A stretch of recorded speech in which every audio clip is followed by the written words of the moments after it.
Okay, so for everyone, I would like to say good morning, good afternoon, or good evening. Welcome to today's learning session entitled Collecting and Disseminating Good Practices on Ecosystem Restoration, organized by FAO, GIZ, IUCN, GoProFor, Panorama Solutions, and WOCAT. My name is James Obata from FAO, and I'll be today's moderator. But before we get started, I do want to mention a few housekeeping points. Please note that we will be recording today's event, and this recording, as well as the presentations, will be available later to all audience members. During today's webinar, please do check out the chat function. We'll be sharing all relevant links there, such as websites and online resources. And if you do have any questions, please post them by clicking on the Q&A button at the bottom and entering them there. We'll be fielding these questions later and refer back to them during the Q&A at the end of the session. We do have a full agenda today, opening with Christophe Besacier and Andrea Romero from FAO, who will walk you through the objectives of this session, as well as introducing the framework for dissemination of good practices of ecosystem restoration. Following Andrea, we will have an overview of different platforms that are available for documenting and disseminating good restoration practices, starting with Tatenda Lemann from WOCAT, who will introduce this global network. After, Helga Mahler and Weggerle from GIZ will present the Panorama Solutions platform. Then, Serena Corezzola from GoProFor will give an overview of the LIFE GoProFor database. Following Serena, we'll have Cristiane from FAO presenting the framework for ecosystem restoration monitoring, also known as FERM. And to make the connection between these platforms, Qingqing Lyu, also from FAO, will give a demo of the common search engine for good practices on restoration. We'll then be posing your questions to all of our experts for a brief Q&A session. And finally, Vera Boerger from FAO will give us her closing remarks. But now, without further ado, I'll pass the floor to Christophe Besacier, Senior Forestry Officer and Coordinator of Forest and Landscape Restoration Mechanism at FAO, in addition to being the co-leader of the UN Decade Best Practices Task Force. Christophe, over to you. Thank you, James. Good morning, good afternoon, good evening, everyone. So I just want to give you a brief overview of the session and the objective of our session. The idea is to raise awareness on the importance of sharing good restoration practices to enhance the capacity of restoration practitioners. We want also to showcase different platforms available for documenting and disseminating good practices on ecosystem restoration. And finally, the task force during the last months developed a common search engine to allow restoration practitioners to access to those different platforms and to facilitate the access to the existing and future documented good practices on ecosystem restoration. Next, please. A brief reminder on the decade. So as you know, the decade was launched to prevent, halt, and reverse the degradation of ecosystems worldwide. In March 2019, the resolution of the UN General Assembly was adopted. In 2020, September 2020, we launched and presented the strategy and the visual identity of the decade. And as you know, the lead agencies are FAO and UNEP. Next, please. In the context of the decade, we have several task forces established to support the implementation. One is the task force on best practices led by FAO and organizing this session. We have a task force on monitoring led by FAO as well. One is on the science task force and is led by IUCN. We have a finance task force led by the World Bank and a youth task force self-organized through the UN Major Group for Children and Youth. Next, please. The task force on best practices established 2 years ago terms of reference with several outputs. One, and the most important one, is documentation and dissemination of good practices. All activities done in the context of our task force are a collaborative effort on knowledge dissemination and capacity development. And we have now more than 400 members from 170 different organizations. Next, please. Main achievements during the last 2 years. We published in 2021 the principle for ecosystem restoration. We published recently and we presented at CBD COP in December the standards of practice for ecosystem restoration. And last year as well, we have disseminated a global capacity need assessment. Next. Currently, we are finalizing the full final version of the standard of practice for ecosystem restoration. We had recently a broad consultation process with the indigenous people, and we have now received their feedback, and we will finalize and launch this full document on standards of practice for ecosystem restoration on the occasion of the Society for Ecological Restoration Conference in Darwin in September. We have developed as well a capacity, knowledge, and learning action plan for the decade based on the capacity need assessment prepared last year. And this document will be online soon and will be available in several languages. And finally, and this is the topic of today, we have developed a framework for dissemination of good practices that will be presented more in detail now in the context of the FERM Registry, the framework for ecosystem restoration monitoring. Next. So now I think I have to give the floor to Andrea, that she will present the detailed framework. Thank you. Yes. Thanks so much. Thank you, Christophe, for that update, including the upcoming publications on the ongoing efforts of the task force. We'll be on the lookout for them in the coming months. Now we're on to learn more on the framework for dissemination of good practices, and I'll pass the floor to Andrea Romero, who's a consultant at FAO and a facilitator of the UN Decade Task Force on Best Practices. Andrea, over to you.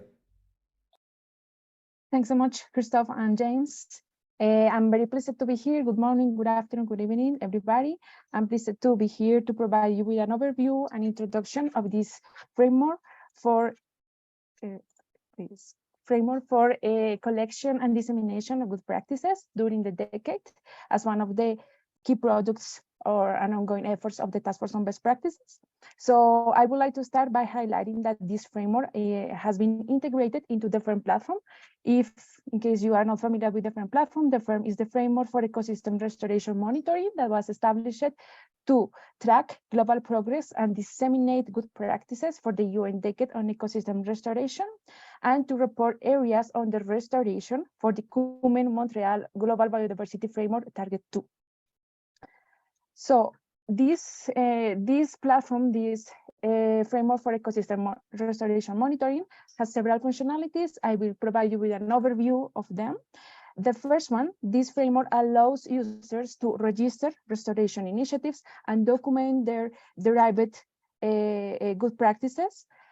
Second, the framework allows, or the platform allows for the visualization of the latest geospatial data on restoration, including the data on the restoration initiatives register.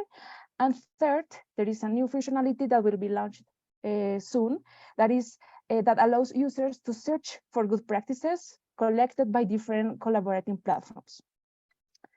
So before going into more details, I would like also to highlight the importance of documenting and disseminating good practices, why we are doing this in the context of the task force, in the context of the decade.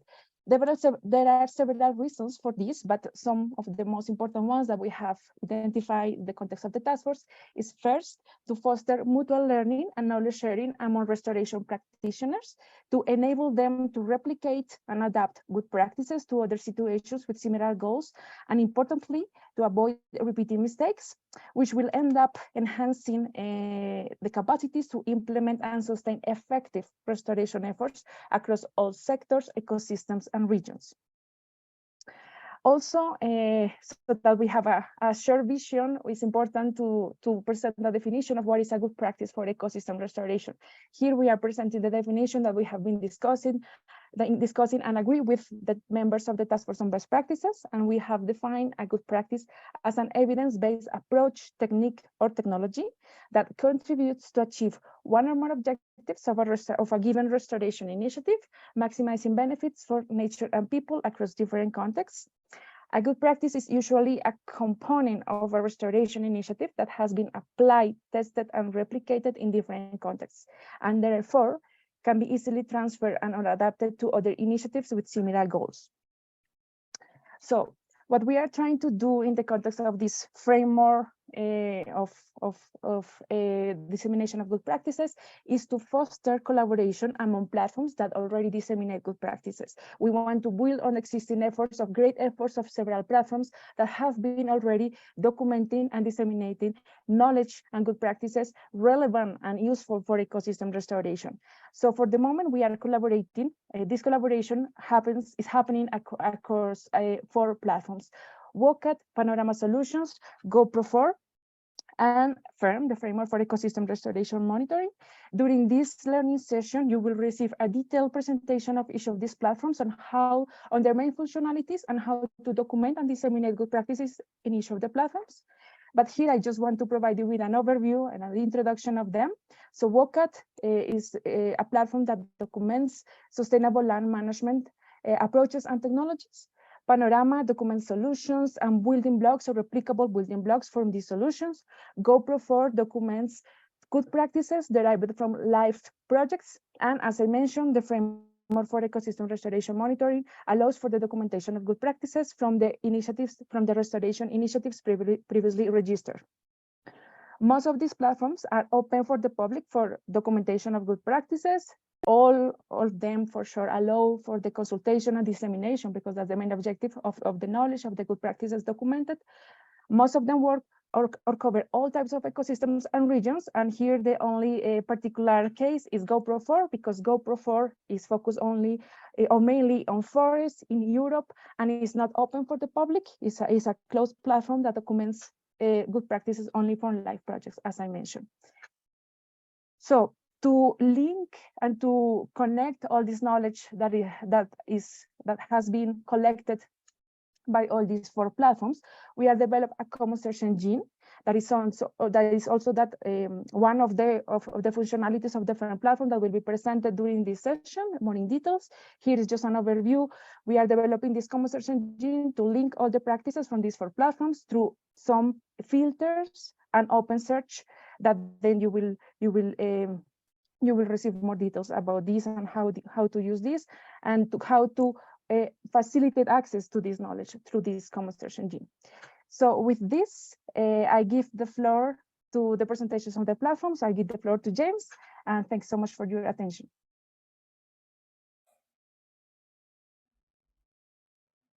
Thank you, Andrea, for walking us through the the precise definitions for good practices. I know that's the first building block to know, and then to also show us the matrix of the ongoing collaboration amongst these existing platforms.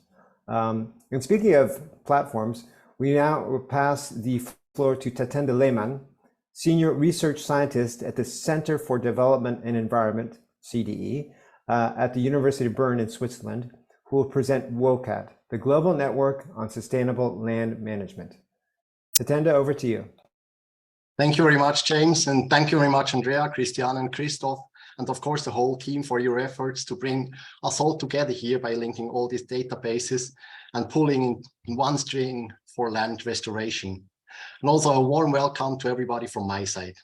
So I would like to start with a short introduction into WOCAT, the World Overview of Conservation Approaches and Technologies.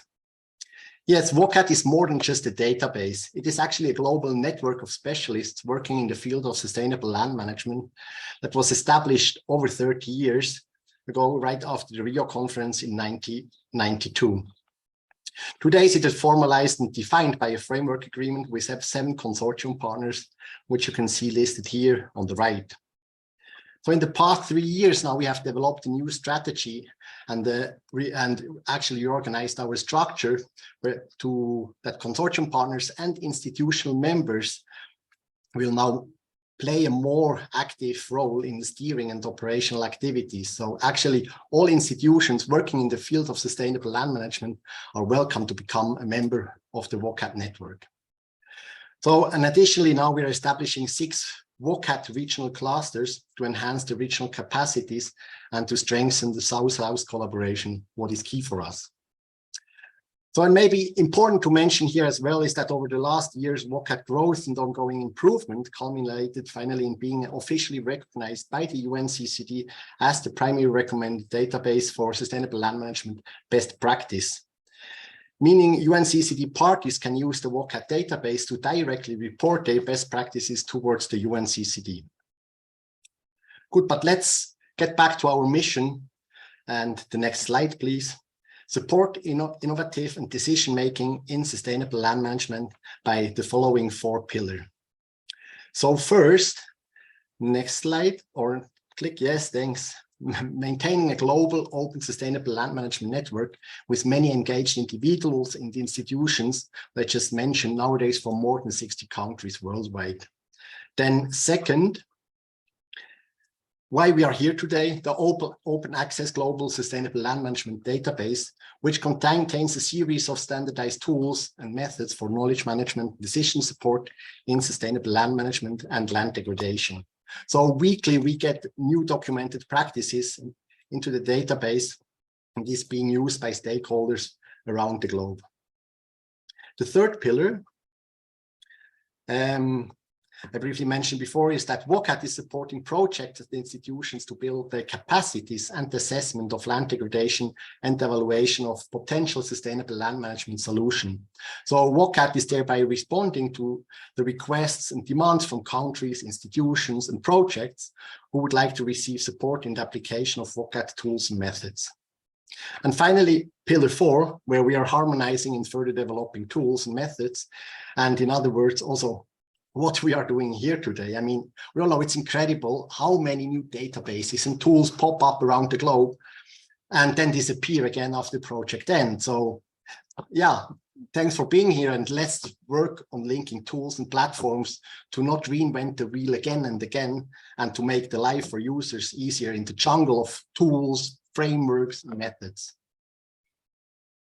But now I would like to give you some more insights into our database. So the WOCAT Global SLM database allows actually anyone to freely upload good SLM practices in multiple languages. Once these practices undergo a review process, they are shared worldwide. And currently we have nearly 2,300 good practices from over 134 countries. They are accessible and filterable to find relevant technologies, and the approach is based actually on specific requirements of individuals and projects. So, but not all of these sustainable land management good practices are restoration good practices. However, through a tagging system in the review process, we now ensure that only technologies that fulfill actually the restoration standards are now being linked to the FERM platform. The data is available within the database itself. It can be downloaded in a standardized summary in a PDF format. Additionally, it can also be accessed through an API, enabling information integration with other databases, platforms, and applications. So furthermore, we are offering various modules that you can see on the left that provide more detailed information on specific aspects such as carbon benefits of individual practices, gender responsiveness of sustainable land management, costs and benefits. And also we are supporting projects, programs, and countries in land degradation assessment. As an example, with the Google Earth applications, where national or local data can be uploaded for land degradation assessment and for integrated land use planning. Next slide, please. So the documentation process typically begins with actually the study and the filling of a questionnaire, which is quite long. And based on your knowledge, this first filling is being done. However, due to the multidisciplinarity and comprehensive nature of the questionnaire, it is not really possible for a single person to fill all the information as a desktop exercise. Therefore, it is necessary to collect information from stakeholders and the land users themselves in the field. So all the collected information is uploaded then to the database. It can be submitted for review. And during the review process, experts actually assess then the consistency, content, and sustainability of the technology across all 3 sustainability dimensions. And then after a successful review process, the documented practices will be published and made available on the WOCAT database and also the linked platforms as mentioned earlier. So next slide, yes. So then once published, a comprehensive summary can now be downloaded as a PDF that actually includes all the standardized information regarding the technology and the approaches, and that makes it then comparable with other technologies. Maybe I can briefly show what is then on such a summary. And next, please, yes. So what is the technology about and how was it implemented? Then next, what are the technical specifications so that allows actually others to copy the technology? What are the establishment and also maintenance cost of a technology or approach? And then where are the technologies implemented and what are the corresponding environmental conditions? So where can it be? And what are the on-sites but also off-site impacts and the benefits resulting from the technology's application? So these summaries are often used for compiling good practice materials and learning resources, and for projects for projects at national level where the technologies have been documented based on the specific requests and needs. But beyond that, they are also included in regional or global publications that we are producing with various partners, such as here on the very left, the publication that was published together with UNDCAT and UNCCD, focusing on the role of sustainable land management in ecosystem restoration. So this publication features relevant examples actually of good practices across all ecosystem categories. Thanks a lot for sharing the link. So as mentioned before, next slide, please. The API also allows to share the information with other platforms, tools, and applications where relevant technologies then can be filtered and accessed based on specific needs, like, of course, now the FERM platform.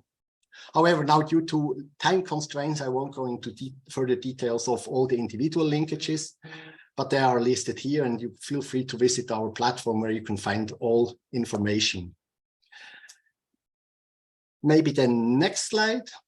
Yeah, maybe very brief to summarize what WOCAT differentiate also from other platforms. So all tools and methods are harmonized and the data is standardized to allow exchange, comparison, and analysis of the documented good practices. All generated data and knowledge are open access, and we hope also easy to use. And since WOCAT is a network that already exists more than 30 years, the database has already often been used by projects to make good practices available beyond their lifetime project.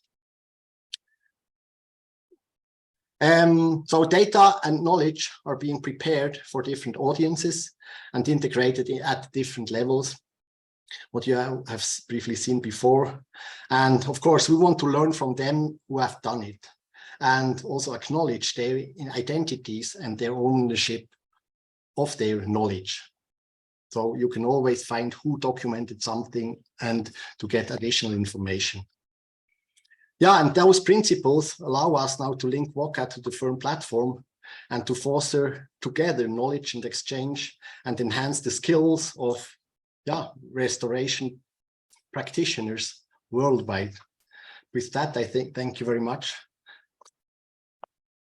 for giving me the time to present WOCAT. Excellent, excellent. Thank you, Tatenda, for highlighting the main features of WOCAT. I'm amazed at the multilingual access. Not sure how you guys are able to handle that, but amazing.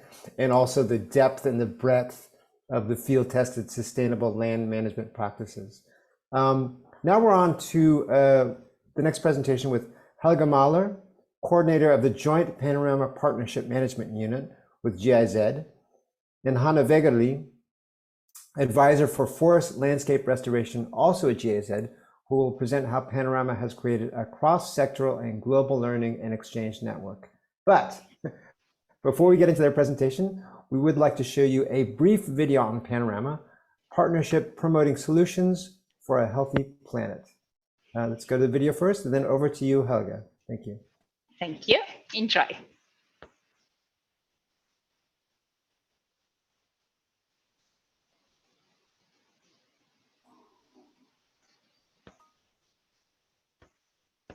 Sorry, we may need to restart with the sound. Sorry.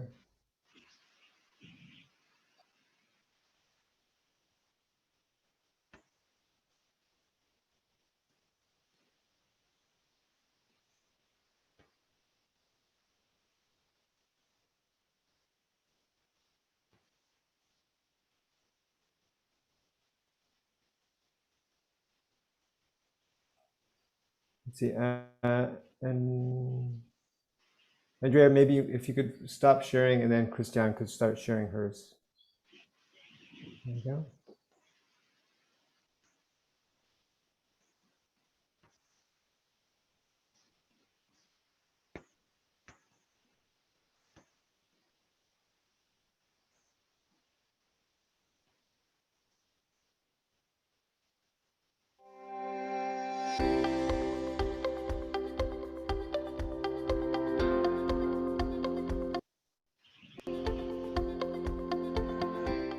Panorama, Solutions for a Healthy Planet is a partnership initiative which identifies and promotes examples of tested and replicable solutions, enabling their wider application by offering cross-sectoral global exchange opportunities.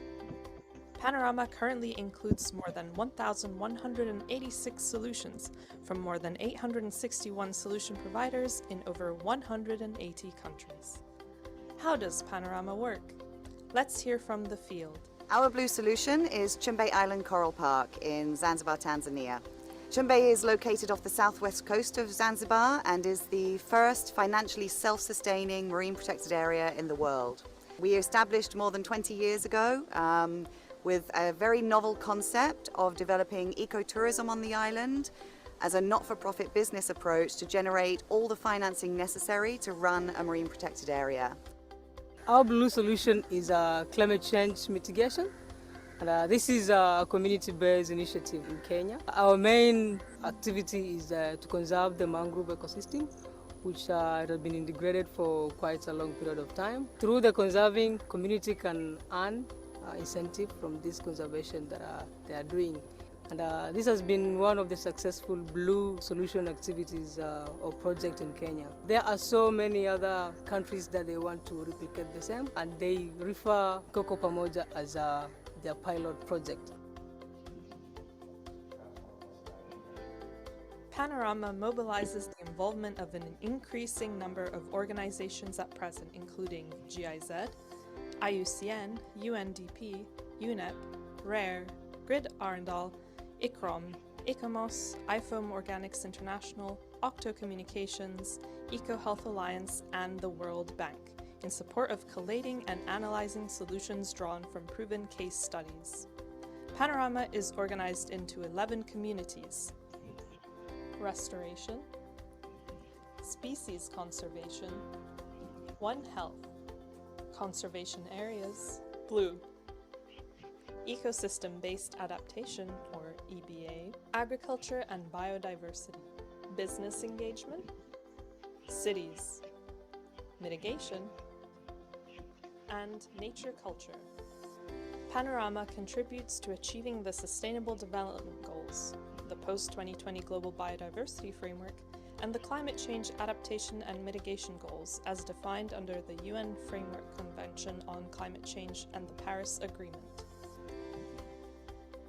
We welcome new partners, solutions, and new areas to expand our communities. Share your solutions for a healthy planet today.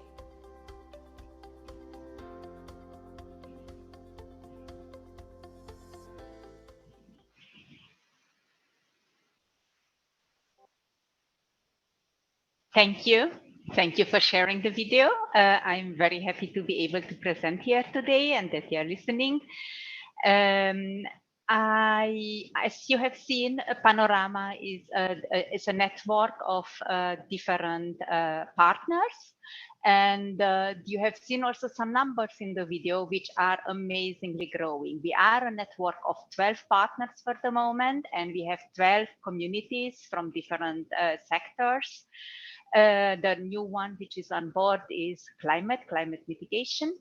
But our biggest asset in the partnership is the solution providers. We have by now almost 1,000 solution providers who provided 1,300 plus solutions. So as you see, the solutions are not coming from the 12 partners. They are coming from all different organizations worldwide who are exchanging on the Panorama platform.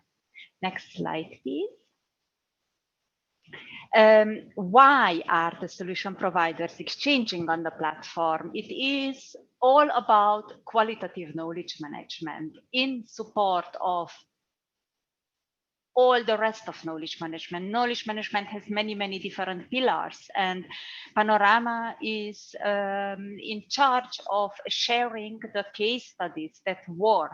And by sharing the projects or the implementation results, they get visibility through the world. Through that, the solution providers are also being invited to conferences to present their solutions to different challenges, are leading into different policy work packages, and also leading to support the implementation of many different global goals, which their platforms are also connected to the Panorama platform. For example, everything what is related to the GPF implementation, the MBSEPS accelerator will be also connected with Panorama. So all this visibility and recognition is for the solution provider, but it's also for themselves a knowledge moment that when you are in a project and you are doing the work, to then stop for a moment and think about what is it, what could be useful for somebody else as well. What are the different building blocks of my work, which led to the success. So also this structured reflection and self-learning is a very important point. And of course, the network access, then the exchange with the solution seekers who are coming to the Panorama platform to get inspired, to inform research, to understand trend, to support decision makings on different levels, global to local levels, and to design new initiatives, as you have said it already, the colleague from WOCAT, that to don't reinvent the wheel, because many solutions are already there to many challenges, and to scale or to re-implement parts of existing solutions could be helpful for a quick start. Next slide, please. We have different formats for the solutions. You can contribute your solution as a full solution. There is a format for that. Hannah will present it shortly, and a snapshot solution, which is, it's a snapshot. It's a shorter format. So I won't go into these details because we have Hannah who will get into this. The next slide, please.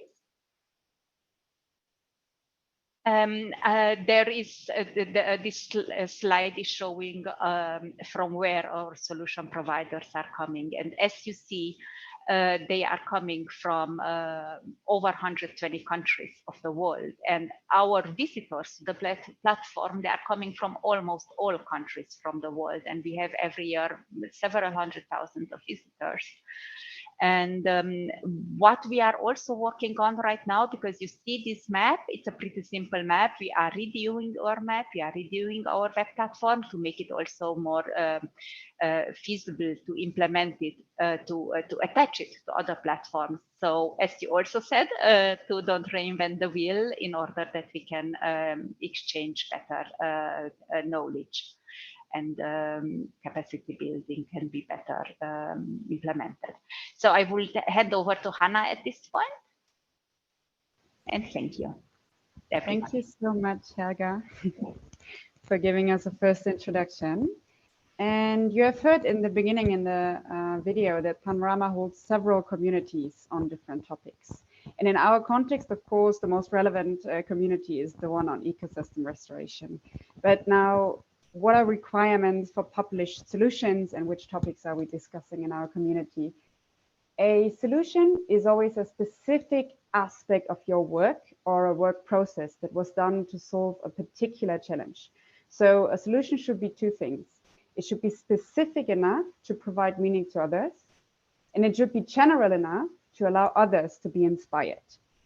So these solutions should always be relevant, they should provide impact, and they should have the potential for adaptation, replication, and upscaling in other contexts, so for people to learn from us. Our community members have already shared over 200 solutions on ecosystem restoration. And as you can see, some are discussing the use of traditional knowledge, community involvement, investment opportunities, or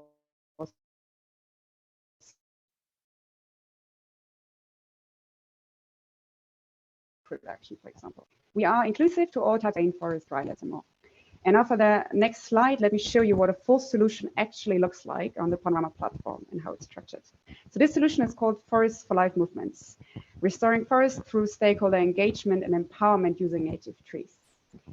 It was shared by the Haribon Foundation in 2019 and has been viewed over 4,000 times. I think you need to click on it for the video to start.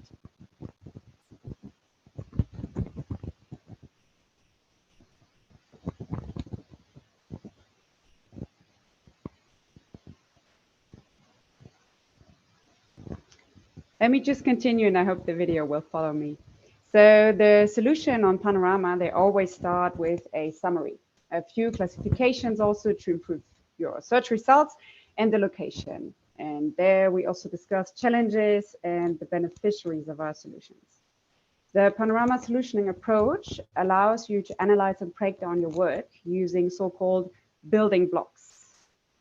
Here in this solution, they chose, as you can see, 5 building blocks, including, for example, network building and livelihood approaches. You can click on these building blocks and receive further information on learning or advice. And lastly, you can add impacts and a story that helps your audience better understand what's the people I'm working with, what are my impacts, how does it look like on the ground. And here you can see you can also add pictures, videos, and upload additional documents. And of course, always mention your partners you're working with.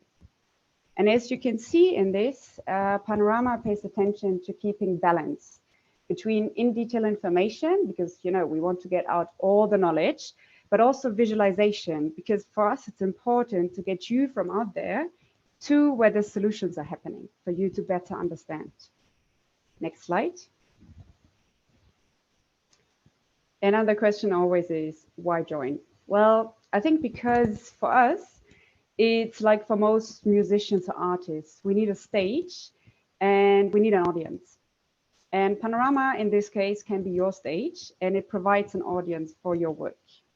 This stage is open and inclusive to all restoration champions out there who are currently solving challenges of our generation, like combating degradation or engaging with communities. And we encourage everyone who works in restoration to get on this stage, be it NGOs, youth corporations, schools, government institutions, researchers, but also church groups or private companies, for example. And solutions can be shared in English, French, and Spanish. I'm also very amazed by how WOCAT is dealing with all the other languages. I'm a bit jealous. And for those of you who are seeking for solutions, you're more than welcome, because I'm pretty sure we have something on Panorama and we can connect you with the right people. So please always remember that sharing is caring, in this case for yourself and also for others. So join us and become visible part of the generation restoration. And of course, we're here to support, so please don't hesitate to contact us.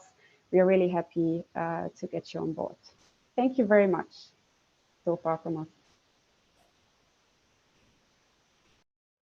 Thank you, Hannah. Actually, I really love the demo. Your site looks very user-friendly. Thank you to Helga and Hannah for sharing how Panorama has already created this global community of knowledge, enabling South-to-South exchange and joint learning. In fact, I think one of today's common thread is really the sharing of information, how through this knowledge sharing, we're actually not reinventing the wheel. I think that's a very important aspect of having this common search engine work. And especially sharing the good practices.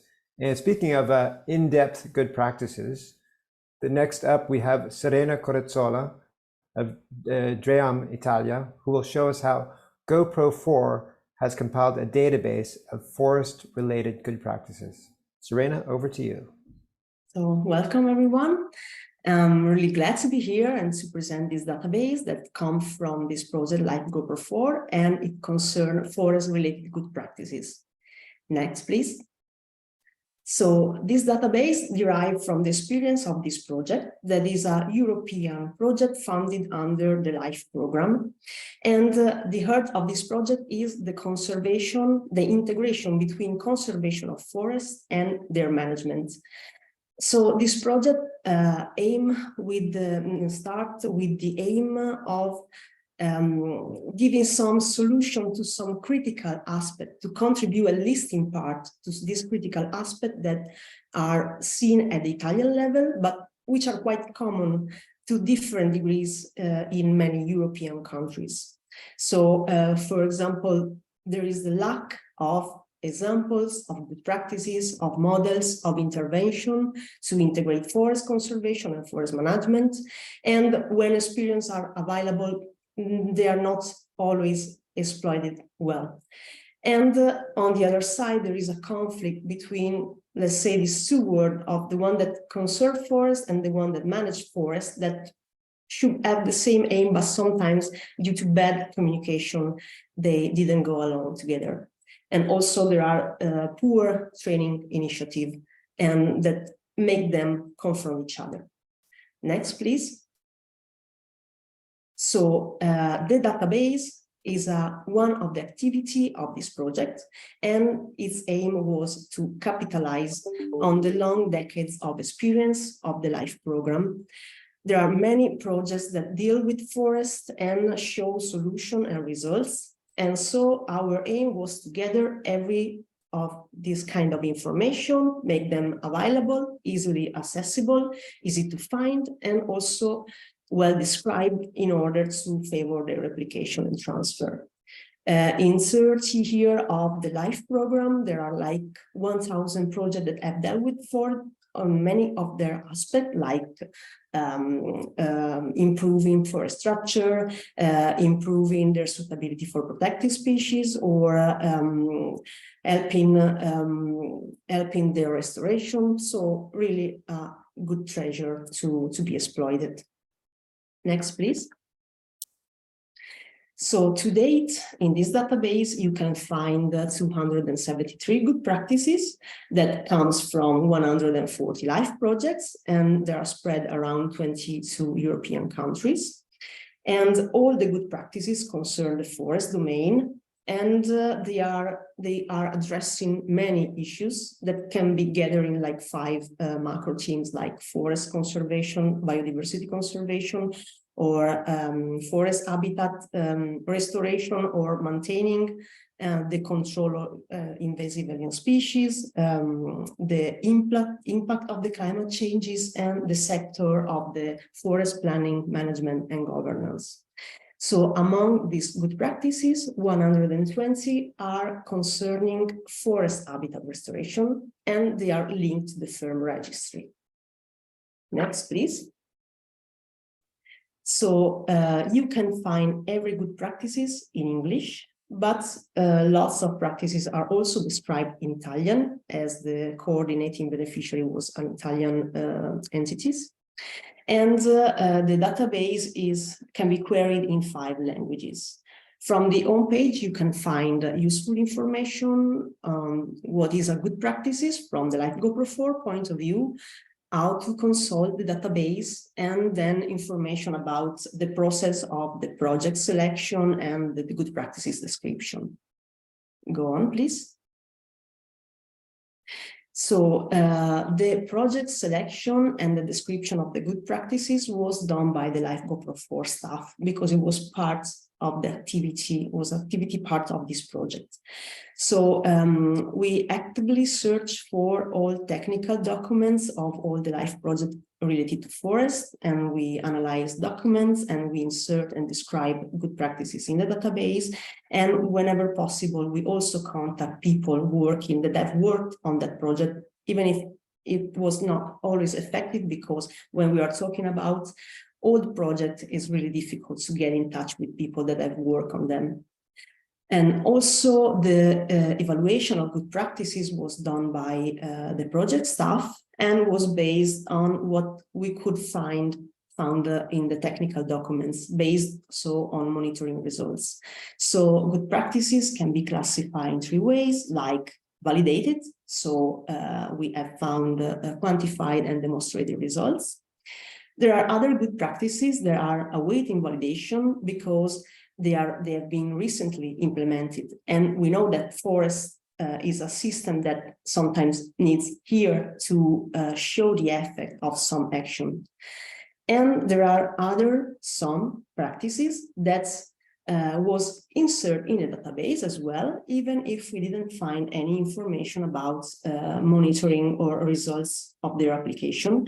But we signed them, and we believe it was important to document them, just to let them as an inspiration for the future, maybe. Next, please. So in order to favor the transfer and replication of good practices, the protocol is quite complex and detailed. So you can find information on the project, and then you can find information on the context where the good practices was applied.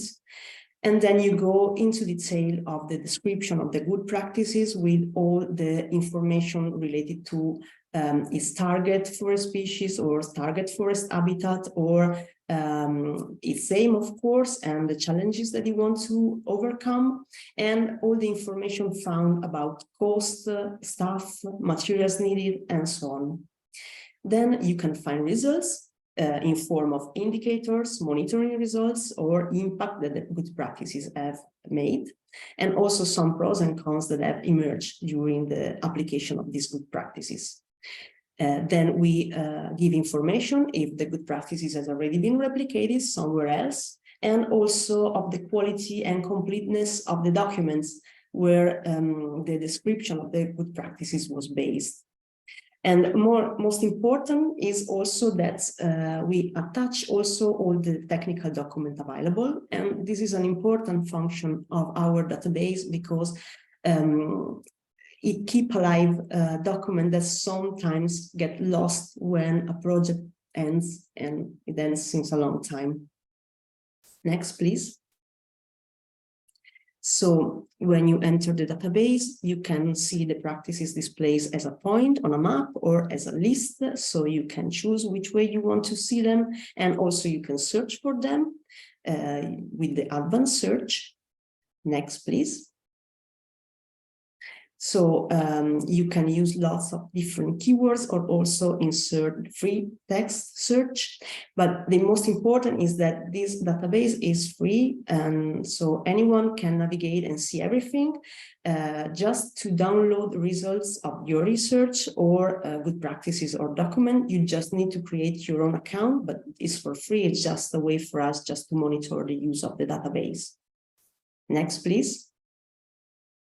So LIFE GoProFor has ended on March of this year, but as a commitment, we will maintain this database alive for at least 10 years. This was signed in agreement with the European Commission.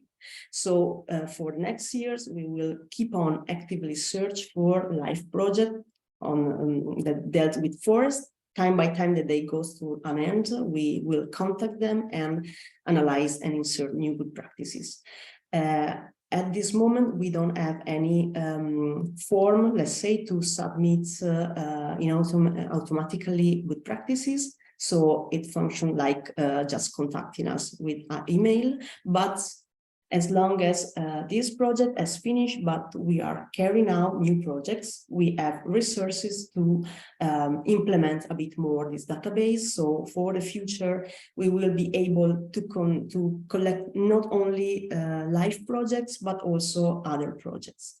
So thank you very much. Thank you, Serena, for demonstrating the rigor that the GoProFor database is going through. In fact, as the saying goes, I think the devil is in the details. It was good to see how you've used that rigor for the final selection of good practices. I think it's very important to understand the steps involved. And now we'll have actually Cristiane Sater, consultant at FAO and facilitator of the UN Decade Task Force on Best Practices, to present the framework for ecosystem restoration monitoring, also known as FERM, the registry. Cristiane, over to you. Thank you, James. Good morning, good afternoon, everyone. I'm pleased to introduce to you the framework for ecosystem restoration monitoring, or known as the FERM Registry. Next slide, thank you. What's the FERM Registry? So as Andrea presented in the beginning, so the FERM Registry is one of the features of the FERM platform. So the FERM Registry allows to consistently and transparently monitor, report, and share information on restoration initiatives. And also it allows to document good practices derived from the restoration initiatives already registered. The FERM Registry was launched at the World Forestry Congress in May 2022, last year. And in a collaboration between the Task Force on Best Practices and the Task Force on Monitoring, we also launched the functionality to document good practices at the Global Landscape Forum in September last year. So it's a recent platform. And next slide, please. And now I would like to show you how to document good practices through the FERM Registry. So here, I'll just give you an overview and I'll go through the more details in the next slides. So the first step is the sign-up process. So you have to request access to the platform. After you receive a link, you'll be able to enter the FERM Registry and then document and then go through the documentation process. The first step of the documentation process is to register your initiative, your restoration initiative. And then after you do that, you'll be able to add good practices derived from this initiative you registered first. So after you submit your good practice, we'll go to the third stage, which is the review process and the dissemination of good practices. So each practice submitted will be reviewed, and if endorsed, it will be disseminated through the FERM platform. So now in the next slide, please, next slide, I'll give you more details on what information is required for the restoration initiative and later on the good practices form. So the first step, Andrea, so you can show the video later. You can stop now, yeah. So the first step is to register the restoration initiative. So you must fill out a standardized form, which is divided into 6 sections. I'll just give you a quick overview of the sections, then I can go through the video, then you can see the interface of the platform. So the first section of the initiative form requires you to provide them basic information on the initiative, like the title, the short description of the restoration initiative, objectives, points of contact, and also the organizations that implemented the initiative, followed by the section on the area. So here you have to identify the areas where the restoration initiative was implemented. You have 3 options here. You can select the administrative areas, or you can upload a shapefile, or you can even draw a polygon on the platform. Followed by the section on the ecosystems, where you have to identify and select the ecosystems that your initiative is restoring. If you have added more than one area in the section previously, you have to add identify the ecosystems for each area you have added before. So, and also the same for the activity section. So in the activity sections, you have to select the activities implemented to support ecosystem restoration. And also by each area you have selected before. And then followed by the section on indicators, where you find a list of the Sustainable Development Goals indicators to select which indicator is the best one to monitor the ecosystem restoration progress of your initiative. And if you are registering a GEF project, you will find a list of the GEF indicators. And then the last section is the monitoring and results, and is still under development in the FERM platform. And now I want to show you like the user interface of how is the documentation of the restoration initiative in the FERM platform. So here you click on create a new initiative, and then you have to type the name. And then here you have the form. So this is the first tab on general information. Then you have to provide the objectives of the restoration initiative, like points of contacts, the organizations that helped to implement the initiative. Here you select the area, that's the second section. And then here I only selected one area for the example. So you have to identify the ecosystems for that area, also the activities for that area. And then the last one is the indicators, where you have the SDG list with all the indicators.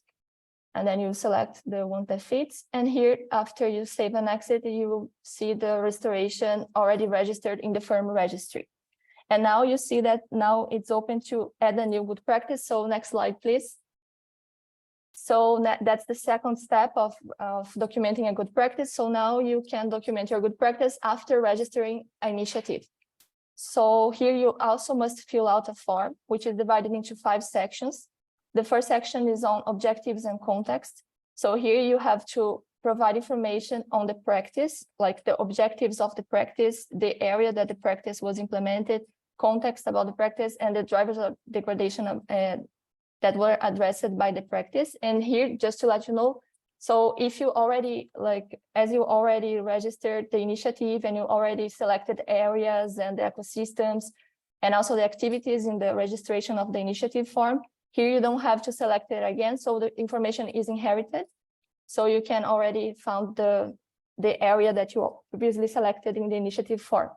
So the second section of the good practices form is on methodology. So here you will provide a description of the practice, the steps for implementing it, also information on the stakeholders' engagement, participatory approach, types of knowledge used when implementing the practice, and also a question on replicability, which is very important because the intention here is to share good practices for replicability, for adaptation to other contexts. And then on the third section, you have to provide information on the key factors that need to be in place for the successful implementation of the practice, also about the constraints and the challenges and risks you faced when implementing the practice, and also provide information on lessons learned and recommendations that you want to share with other practitioners in order to adapt or replicate the practice. The fourth section is on benefits and validation, where you have to provide information on positive and negative impacts of implementing the practice, and also how the practice was validated and evaluated. And then finally, is the section on additional resources, where you have a space to provide links, additional information, and also upload pictures. And just to highlight here and to mention that the good practices form, it was developed, the content and the objective, the logic of the form was based on the 10 principles for ecosystem restoration, which is the intention is also to upscale restoration on different ecosystems, and also replicate and adapt different practices to different contexts. So now, Andrea, if you can click on the interface, user interface, now you can click on new good practice. So this is the sections of the form. That's the first section, objectives and context. So here you select the area previously registered. That's the methodology section, where you can provide the steps for implementation, as many as you want. Also information on types of knowledge and replicability. And then the key factors, constraints, and lessons learned section, followed by the benefits and validation. And then finally, additional resources. And then when you click on save and exit on the platform, you can then visualize again the good practice documented. You can also edit, or you can click on submit for review. So next slide, please. So after you click on submit for review, so what will happen after your submission? So the good practice submitted will be assessed by a panel of experts based on the 10 criteria below, derived from the 10 principles for ecosystem restoration. And if your practice is approved, then it will be disseminated through the FERM platform. So next slide, please. And here, just to show you, this is the visualization page of good practices. So following the same sections that I just showed you for the good practice form, in the visualization page of the good practice on the FERM platform, you will find all this information, the same sections, the same logic. And also the practice, if approved, will be featured on the common search engine, which will be like the next presentation. We will be more familiar with the common search engine. And next slide, that's it. And as this is my last slide, so I would like to invite you all to document your good practice through the FERM registry. And for that, we are sharing in the chat the guidelines for submission, which are available online. The link is in the chat. And if you have any questions or if you need any assistance when you are documenting your good practice through the FERM registry, please feel free to contact me or Andrea. We are very glad to assist you in documenting your good practices. So thank you very much for your attention. Hello. Thank you, Cristiane, for showing us the functionality of FERM in the gathering and sharing of good practices. In fact, in viewing your presentation, it kind of brings to mind an old English saying that says, there's more than one way to bake a cake, because I love seeing the differences and the similarities between all of these platforms. In fact, speaking of platforms, we have Qingqing Lyu, who is a junior professional officer in the Land and Water Division at FAO, and also a member of the UN Decade Task Force on Best Practices. She'll be demoing for us today the Common Search Engine, connecting good practices across platforms for ecosystem restoration. Qingqing, over to you. Thanks, James. Good morning, good afternoon, everyone. After the thoroughly overview of different platforms and the database from my colleagues, I'm very glad to introduce a common search engine designed to link all the good practices from WOCAT, Panorama, GoProFor, and the FERM Registry. Also with the aim of facilitating knowledge exchange in ecosystem restoration. To provide the visualized demonstration, we will be sharing the screen of this common search engine with all of you. Firstly, I would like to introduce how this common search engine looks like and how to use it. When you are at the main page of this FERM platform, you will see these three buttons on the top, register, visualize, and search. When you click the search button, you will be redirected to the search engine webpage.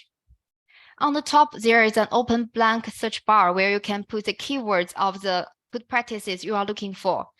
For example, if I type the agroforestry, you will see here all the good practices related to agroforestry from WOCAT, GoProFor, and Panorama FERM Registry on the webpage.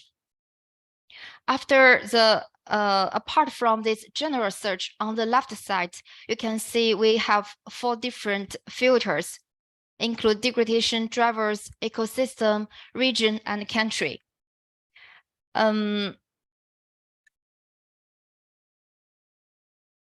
If you click one of these filters, a drop-down menu will appear. For example, if you click degradation drivers, you will see 3 different categories, which include cultural and social drivers, ecological and environmental drivers, economic drivers.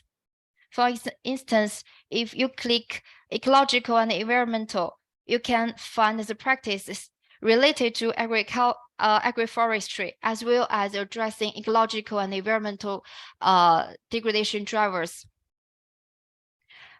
Same as the other filters like ecosystem, region, and country. According to the filters you choose, the related good practices will be appearing on the right side. On the right side, it shows the good practices card with the main information. If you choose to view these good practices as a list, it will show the good practice card with the title, the brief description, the organization, the country, and also the source of this good practice, which corresponds to the platform where this good practices was published. Furthermore, if you are more interested in and want to learn more about this good practice, you can click View for Proposal. For instance, this practice was submitted in Panorama, then if you click here, it will redirect you to the main page of this of Panorama's main page, same as the other platforms. Can you go back? For example, if you scroll down, you can find a good practice which was submitted in WOCAT. Then you click View for Proposal. It will lead you to the main page of WOCAT. Yes, then you continue to scroll down, you can find good practices which are submitted from,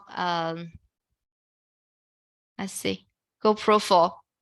Yes, same as the FERM Registry, which cannot appear here because, as you know, FERM is a relatively new platform. So the submitted practices are currently undergoing a review process, and it will be accessible on the FERM platform after the review and approving. Now we have been collaborating with IT experts to ensure that this common search engine become available to public, and we are very happy to share with you the good news that the common search engine will be launched and fully operational from next week. So in the future, it is also planned to have more interactive section between the submitters, practitioners, reviewers, and between different platforms to exchange ideas on good practices all over the world. Looking forward to exchanging knowledges and disseminating good practices for ecosystem restoration with this common search engine with all of you. Thank you.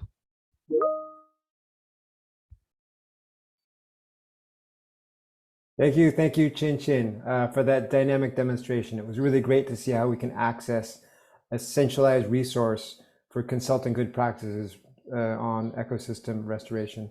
In fact, if we can say one thing, it's about the common search engine. It's watch this space, because we're gearing everything up. But there's partial functionality now, but we will have full functionality soon. Now we're on to our Q&A session, where you, the audience, get the chance to see how we can access a centralized resource for consulting good practices related to ecosystem restoration. So we'll go ahead and I think we're going to go ahead and just ask each panelist maybe one question first off. One of the first questions is, do any of these initiatives and platforms try to harness payments for ecosystem schemes or carbon credits for the restored ecosystems through compliance or voluntary markets? I think I'll ask Tatenda this, but just a quick note. If you do go to the Q&A, some of the questions that you have asked have been answered, but we'd also like to expand on this verbally here in the actual webinar. So Tatenda, that first question is over to you. Thanks a lot. No, not a direct link actually to ecosystem payments, but we have a link to the carbon benefit project tool where it is possible to estimate carbon benefits in general of a specific technology that is being applied. So there you can get first ideas, but still not a direct link to the carbon stock market or ecosystem payments. Good. This one is super fresh. This one just came up. So from Andrea Alvarez Perez, he's asking, how long does it take to register an area in each platform? And can multi-polygons be uploaded, or are there any restrictions? I will shoot that one over to either Hannah or Helga if you're available, please. Thank you. I am available. I don't know if Hannah, you want to go first, but to register on the Panorama web platform, you need maybe a minute or two. It's a very simple registration process. And in the moment you are registered, you can add a solution to the platform. Every registered user can add a solution. In the moment you added the solution to the platform, you are adding it in one of our communities, which are the thematic communities. So I most likely from this community, you will add it to restoration, but maybe not, because there are also other sectors which are very close to it and they have interrelations. So you will add it to the community, and then the coordinators of the community will bring your solution in contact with an independent reviewer, and the reviewer will check if it's suitable for the restoration community, if it's explained and presented in a way that it's understandable for the users. They would not check for the results, or they will not check if what are you seeing as impact, if that's correct or not, because you are the solution provider, so you know best what's the impact. But it's looked if the whole thing is coherent, and in the moment, then if there is some updates to do or some corrections, then it's a back and forth between the reviewer and the solution provider. And when that's done, the solution goes online. Excellent. Thank you, Helga, for that. We do have another, actually very specific question coming from Akhil Prasad. And they're asking, does any permanent expert panel monitor and review the restoration practice submissions to FERM? And I know, Andrea and Cristiane, I know you'll both have an excellent answer for this. So over to you, either one. Yes, I can jump to reply that. As Cristiane mentioned, we have established a review panel for the assessment of the practices that are documented in the FERM registry. This review panel is composed by the members of the task force on best practices based on their different expertise in terms of ecosystems, language, and availability. And as Cristiane also mentioned, the assessment is done based on the 10 principles for ecosystem restoration, so that we have a quality control process before publishing and disseminating the good practices in the common search engine. Thank you, James. I'm sorry, Cristiane, did you want to add to that? Okay, good. Fantastic. Let's see, we just got another question in the chat. Let's see, I can't see who it's coming from. But it's saying that this user could not spot America in the last session. Also interested to know the proportion of global north in restoration activities. Could you express your view on this? And I'll go ahead and ask Hannah to answer this one, please. Thank you. Thank you so much, James, for directing this question to me. For Panorama, I just looked it up because I saw the question. In our restoration community, we currently have 35 solutions from the 200 coming from either Northern Europe or from the US or Canada, if that answers the question. And in general, for the Panorama platform, of course, the number is much, much higher. Thank you. Excellent. Thank you, Hannah. And I know we haven't heard from Serena, so I will shoot this one over to you. From Munir Luhachi, they're saying, it's great to have a detailed description of good or best practices. However, as we all know, there's no one size fits all. And they're afraid that users might just copy a solution for context where it is not actually proper. They see a lot of projects are failing simply because there is no proper diagnostic, i.e. what causes the degradation. And unless we treat the cause, we will not reach a successful result. Not exactly a question, but what's your opinion upon data that, in fact, there is no one size fits all? Yeah, but I guess that is just seeing other experiences that you maybe avoid to make mistake and try to choose the best solution that could fit for your context. Okay, contexts are different, but if you have a lot of experiences to navigate it through, maybe you can find the best that could fit. That is my opinion. Excellent. Let's see, Christophe, you have your hand up. Go ahead.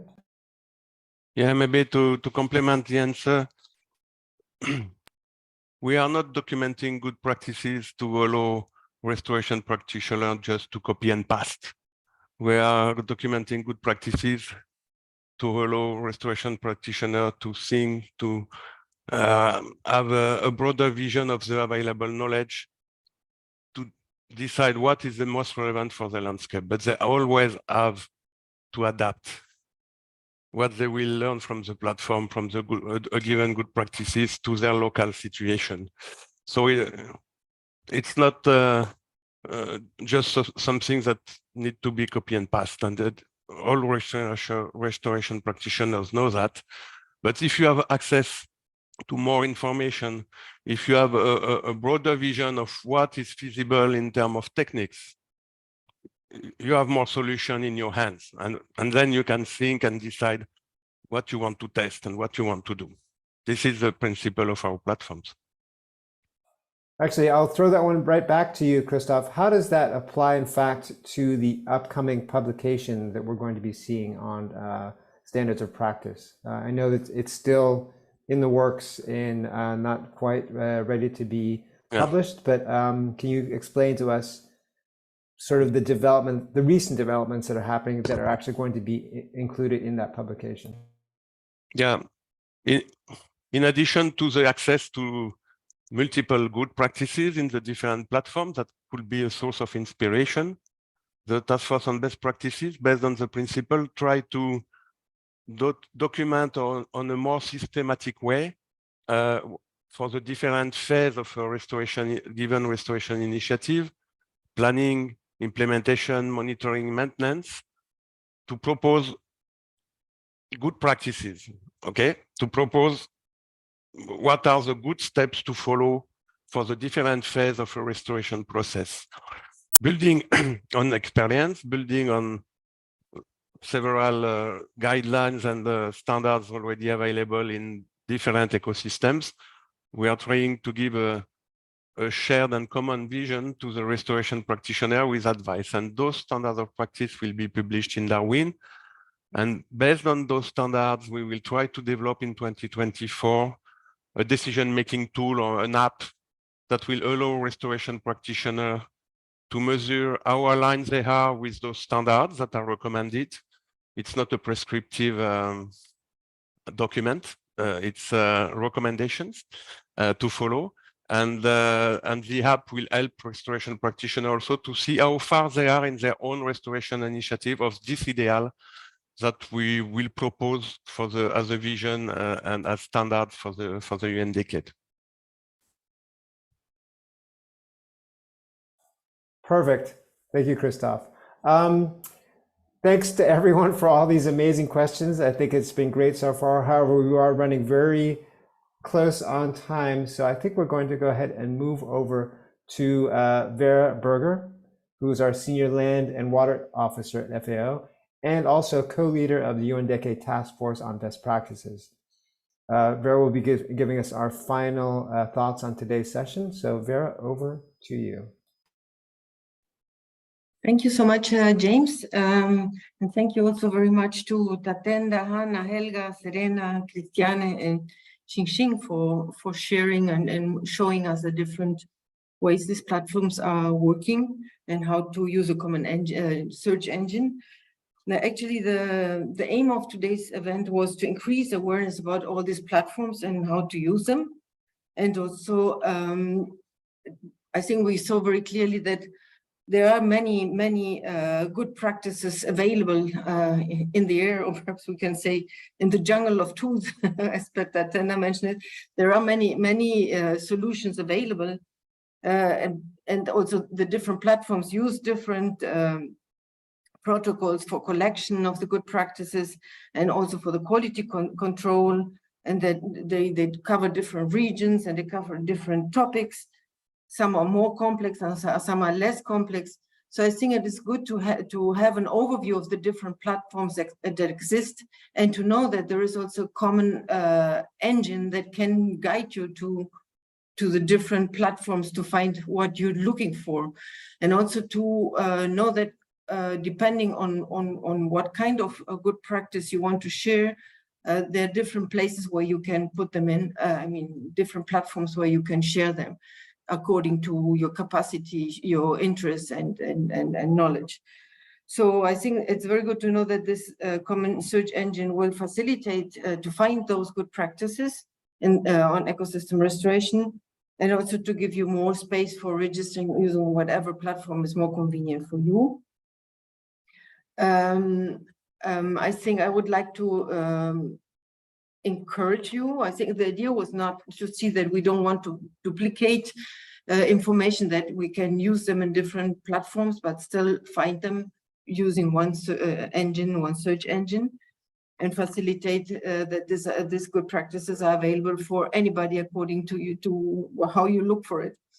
So I would really like to encourage everybody to use those platforms to document your good practices, and also to use them to consult, and use also the search engine will be available hopefully next week, as Qingqing was mentioning. So you will be accessing directly the different platforms using that search engine. So I would like to thank everybody for participating today, and really encourage everybody to use the platforms, to put up your good practices, to even find who are the people working on these good practices. Eventually you can even get in touch, with different partners who do similar things as you want to do, to find out more details. And yes, please use the platforms, put up your good practices, and hopefully you can also profit from the search engine and from the different platforms, and find the different good practices to be utilized in your context. So I would like to thank everybody for presenting, for sharing, and I think that's the motto we want to share. We want to show that there are many things happening already, and that we really need to just to find them in the proper manner and to implement them in your context. Thank you very much to everybody. Thanks.